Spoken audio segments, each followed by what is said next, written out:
10 on News 8. An overnight rain added an extra element of tension to what is normally a tension-packed day. The fourth and final day of qualifying was wet most of the time. But for one driver, it wasn't wet long enough. Next is a special edition of Speedway Today. On the Bubble is brought to you by your Indianapolis Metropolitan Ford dealers, Napa Auto Parts, Amoco Ultimate Lead-Free, Culligan, and MAB Paints. Good evening, I'm Ed Harding. 32 cars have qualified for the field. There's one spot open. And on a normal day, that spot would go pretty quickly and we'd probably see a lot of bumping. But this isn't a normal day. We woke up to rain, and there's an uncertain forecast for the rest of the afternoon. In the next half hour, we'll show you how teams cope with the added pressure on this final day of qualifying. Jim Barber visits with Dick Simon, who is, as of right now, the slowest qualified car. And Dick Ray takes us back in a gasoline alley where there are, believe me, more than just able mechanics. But up front, first tonight, rain delayed the start of today for about 3 hours. So the first thing we saw on the track were cars practicing. And at about 3:13 in the afternoon, Mike Nish in the number 45 Machinist Union March spins in turn 2. There's no contact, and he goes on. Also involved, another field hopeful, rookie Rick Muskiewicz. When the practice session closes, in line, the first car number 84, owned by A.J. Foyt, driven by George Snyder. One car and one spot in the field. Car number 84 is a March with Cosworth power. It was the last car in line when the practice closed last night. And given the strong chance for bad weather coming in here quickly, Foyt and Snyder feel this car has to qualify now. 9 and 3 that time. And it does. Snyder, who has an uncanny knack for moving quickly with little practice time, qualifies the car at 2:09.025. Well, it's actually the 44 car was the car I was going to run, and the 84 car was the backup. But since it was at the front of the line, we couldn't gamble on the weather. We had to go ahead and shoot with the 84 car. Snyder and Foyt felt that they couldn't gamble anymore. They had to take a run because of the weather. Yesterday, Dick Simon gambled and qualified his car at just over 204 miles an hour. And right now, Dick Simon sits on the bubble. This morning, before practice started, before qualifying started, Jim Barber talked with a 52-year-old veteran. Thank you very much, Ed. Probably the most difficult position to be in is on the bubble. And Dick Simon, I know when you got up today, you must have been checking the weather forecast. How do you feel at this point? Well, a little nervous, Jim. Obviously, I know the competition out there, if they get it all right, can go fast, just as we went 2:12 on the opening day of qualifying last Saturday. We didn't get it all right, though, enough times during qualifying, because obviously at 2:04.9 in the show, it wasn't right. Looking back to what you decided to do yesterday, have you second-guessed yourself? Well, I hate to look back on decisions, and I would have to say that we made the decision based on the fact that it looked like it was going to rain around 4 o'clock yesterday, and we were told it was going to rain today all day. I think you make a decision based on the facts that you're given, and then you just have to stick with it. If we don't make the race, Jim, I really feel that maybe it's meant to be that way, and maybe it's meant to put 100% effort behind our other car, Raul, who's running very well. And with that total effort, we might win the race. And where, on the other hand, if I'm in the race, we will have to diversify our team because we're not a big dollar team. We don't have a lot of people. And maybe that's not healthy for us. Maybe this is our race to win. On the other hand, if the good Lord sees fit to make it rain and I'm in the race, then maybe that's meant to be. I hope I'm in the race. I love it. This man, Dick Simon, was quoted as saying at one particular point that this was the most frustrated week of his life. We had the disqualification, we had the fines, and still we look at you and your attitude is upbeat. That to me is admirable. Well, thank you, Jim, but I love the competition. I used to be president of a number of insurance companies, and the hardest job there was to talk to the board of directors once every quarter. And here, it seems like it's harder than that on a day-to-day basis. And it's so challenging because it seems like you just get one problem solved and another one pops up. And I'm sure that anybody in this racing world who can survive it could survive in the world of anything out there. It's tough. It's the biggest challenge I've ever seen in my life. And it burns inside you to try to win. And we're going to do it, whether I'm the driver, whether Raul's the driver. Eventually this season, we're going to put one together. Well, to be truthful, I was crying going down the backstretch when I got the white flag.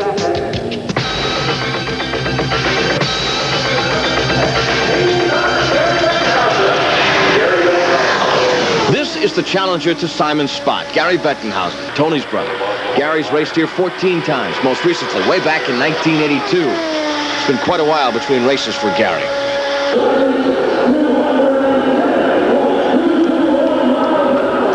First lap, plenty quick, 2:10 plus. See the difference in weather?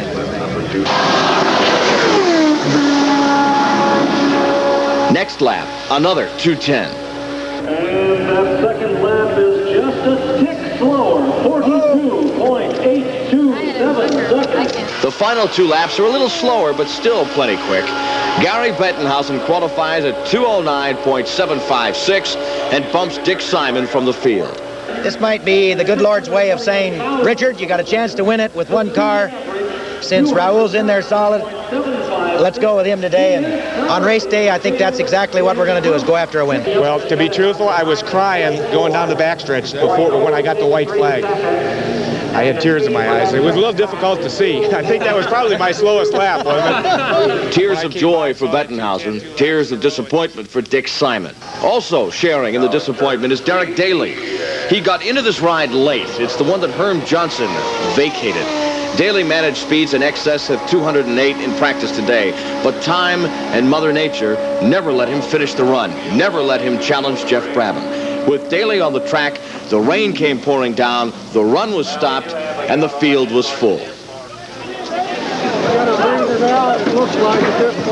The shame is that from the team's point of view, they went through Herm's accident and had to then pick up on a rebuilt car and sort that out with me.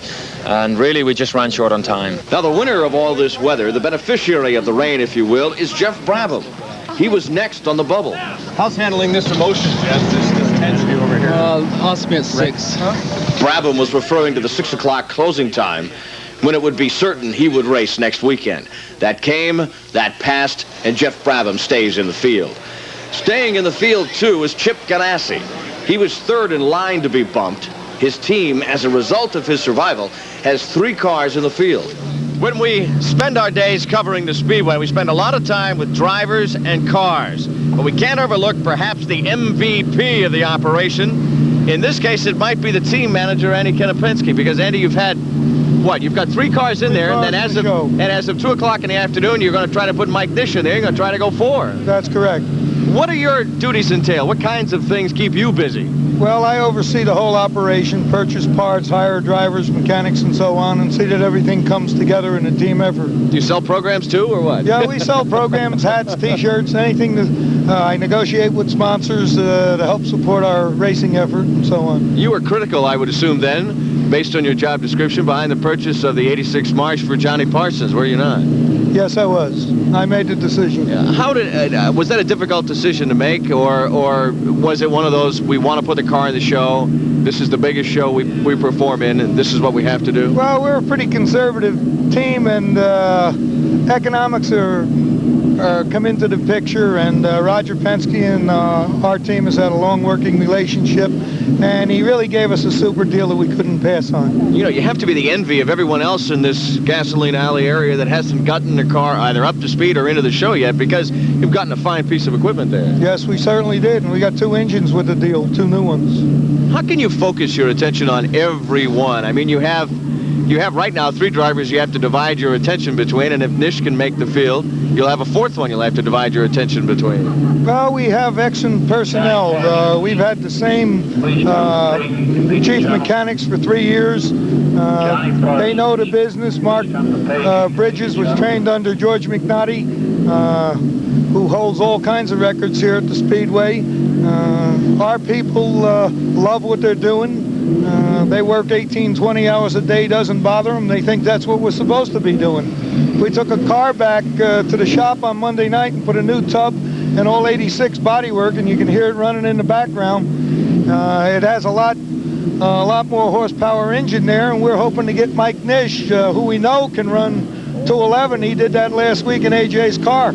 So we're hoping that the improvements we made on this car with a fresh new engine, with the rev limiter turned up, and all new 86 bodywork is going to be competitive here. Maybe we'll be talking to you this evening about having 4 in. Well, you know, if that does happen, it's remarkable. I mean, Penske gets a lot of attention for the numbers of cars he puts in there, but he only has 3 in there right now. You're tied with him, and you got a shot at the 4th one in there. Yes, that's true. But Roger is partially responsible for us having the 3rd, because it's probably the best prepared race car on the circuit, you know. This may be a hard question, but do you have a preference as to which one of your cars wins the race in a week from today? No, I do not. We have very capable people, and we'll take any win from any driver or chief mechanic combination. When this month is over, what do you do to relax? Go to Wisconsin? We put these cars together in 3 days, take them apart and magnaflux them and go to Wisconsin. And then we'll be doing 6 races in the next 8 weeks. A little trip from here to Portland, and then from Portland to the Meadowlands. So we'll be pretty busy. In other words, no rest for the weary, huh? No rest for the weary. And since I'm Polish, I'm going to try and fly home tonight and put my vegetable garden in and be back tomorrow afternoon. Andy, thank you for your time. I appreciate it. And my goodness, I say that there's 2 things that we can count on every May here at the Speedway. One is that it's going to rain and affect a significant amount of the proceedings. Welcome back to Speedway today. In Gasoline Alley, most of the talk is about cars and drivers. And as Dick Ray is about to tell us, that couldn't be truer. I'm in the garage of Dennis Firestone, but it's not the backup number 58 car that Dennis hopes he doesn't have to qualify on this day that brings us in here. It's the personalities of the racetrack and the personality of Bob Eastman, the man of 1,000 voices. For instance, it's 1982. The first lap of the race. The defending champion, Bobby Unser, is watching for the first time. Kevin Cogan spins, knocks Mario Andretti out of the race. Bobby Unser, what happened? Well, I tell you, the way I see it is they came down to the start of the flag way too slow. Way too slow. So slow, I couldn't believe how slow they came down to the start of the race. And I think that what happened was that Kevin just got on it, and it got sideways, and, well, it just, the half shaft kind of went away from him. And how 3 people with that kind of experience can start this year's Indy 500-mile race, well, quite frankly, I'm ashamed of it. Mario Andretti's had a lot of hard luck here. What's he going to have to do to win the race? Well, you know, it's just one of those things. Last year, you know, I was going for the lead, and of course, Sullivan tried to pass me, and I cut him off down the first turn, and well, he took the bait, and you know, he spun, like I say, just one of those things. And I figured this year maybe I try the same thing, and if it doesn't, if I don't get the spin out and win the race, maybe I can destroy some of the snake pit parties for some of the wild carryings on there. And it wouldn't be a normal month of May without calling on the expertise of the Scotsman, the great racing driver, the world champion from the Formula One circuit, Jackie Stewart. Well, my goodness, here we are again another year at Indianapolis, and there's always 2 things that you can count on here during the month of May. One, of course, that it's going to rain out some significant portion of the racing circuit procedures, and the other, of course, that ABC is going to batch up yet another year's telecast of this year's Indy 500. And of course, these brand new racing cars are going simply fast. The speeds are unbelievable. As they go through the banking and the short chute and into turn 2, the speeds are simply breathtaking. Now, the new March chassis are simply unbelievable. They're going so fast, but so are some of the other fine high-tech chassis here. And I'm going to go out on a limb and predict that this year's Indy 500-mile race will be won by either a March, a Lola, or a Penske. Jackie, certainly Tom Sneva would be one that would echo those sentiments on speed here at the racetrack. Yeah, well, you know, we're happy so far. We've qualified the Skoal car pretty well, and, you know, we think that we stand a pretty good chance. You know, we didn't get a chance to sandbag like we usually normally do, so that we can get the pole on the last day, pick up another 6 miles an hour. But I'm very happy, you know, but they've got to slow the speeds down. There's just no other way to do it. I don't care what Mario says. The cars are going too fast. They're going to have to build the walls, rebuild them out of Super Ball, and so they can bounce off if there's any problems. And I like the green Skoal Bandit car. It's been good for us. I don't care what Foyt says. I like green. And so I just think that once they slow the cars down, we should be okay, and we'll be about ready to run where we want to run on race day. Speaking of AJ, he's got to be doing a lot of pacing around right now. He's got a car he wants to qualify. How's this weather going to affect that? Shoot, this doggone thing, this USAC car, it can't handle any racetrack. What kind of thing is this? Doggone, I ought to try to take over racing myself. First of all, I know the Humlins, and I got a much better plan to drive that racetrack. Doggone, look at this rain today. I tell you what, the only thing I ought to do is I'll take all you members of the media and the press, and I'll line you all up, as you know, of course, they're going to have Hands Across America next week for the poor people in this country, right across the nation. I'll line all you guys of the press up, and I'll stand you right along the backstretch, and doggone your hot air, I guarantee you this track will get dried in a real hurry. Now let's switch live to the pits and Chris Economaki. Okay, we're down here in the pits. We're talking with Danny Gaius. Danny, tell us now. We know you went and took the number 25 Mr. Goodwrench car and you put it in the field solidly. But do you think the Buick can hold up 500 miles? Well, I don't know. I don't build the engines. Ask the engineer. He builds them. I just am hired to drive. Okay, Danny. Well, tell us now. Do you think that this year you're going to have... what was the big speed hurdle for you this month of May? Well, okay, another revealing interview from Danny Gaius. Back to you in Master Control. Next on Speedway Today, the 33 cars that will line up 1 week from today. This story's about a man that you all know. This has been a sports year dominated by old-timers. Just for example, who can forget what Jack Nicklaus did at Augusta, what Shoemaker did at Louisville? And those are just two examples. With that in mind, we sent Neal Moore out to find out if that could be a preview of what could happen next week. If old-timers are looking for inspiration, there's plenty to be found on the fields of competition. At age 39, Kareem Abdul-Jabbar continues as a dominant force in the NBA. Pete Rose, who still puts on the cleats at age 45. And then there's Jack Nicklaus, a winner again at Augusta, a master at age 46. Or how about 54-year-old Willie Shoemaker, who took a colt from last to first in this year's Kentucky Derby. Those victories haven't gone unnoticed here at Gasoline Alley, and the question many people are asking is, could this be a veteran's year at the 500? Could this be the year that 46-year-old Mario Andretti wins his second May Classic? I don't think age up to a certain point means that much, as long as you have that burning desire to just accomplish things. Or how about the old lion himself? Four-time winner A.J. Foyt is 51 years old. And 81-year-old Clarence Bridges likes his chances. He knows his machinery, he knows his tires, he knows what's going on, so he'll do all right. A philosopher once wrote, "In youth, we learn. In age, we understand." So, AJ, what's your philosophy?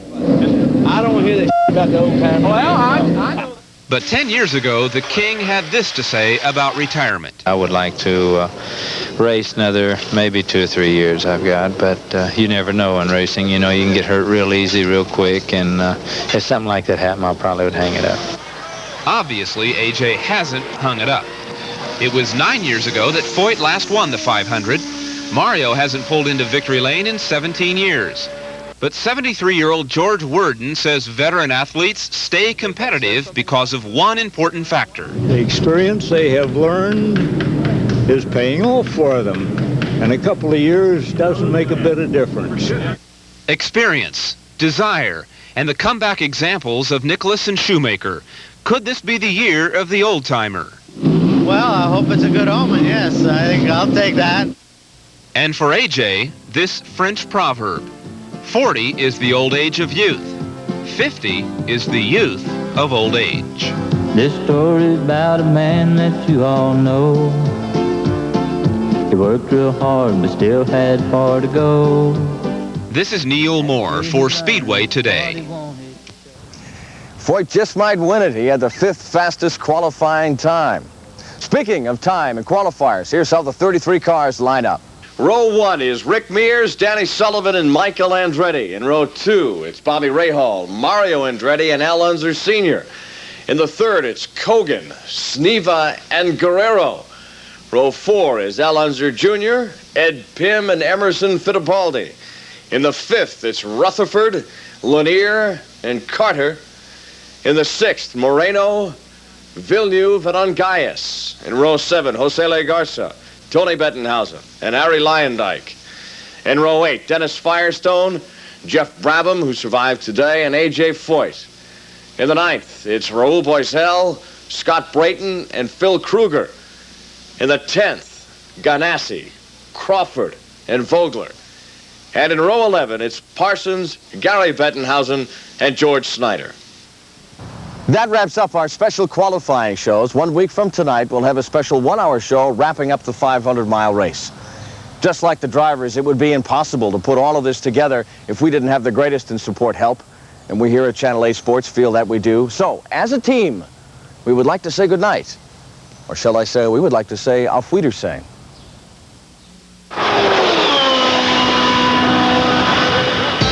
On the Bubble has been brought to you by Hook's Dependable Drugstores, Tim Hogan's Dalton, Georgia Carpets, Bryant Heating and Cooling, Garcia Vegas Cigars, Hardee's, and Republic Airlines. So long, farewell, Auf Wiedersehen, good night. I hate to go and leave this pretty sign.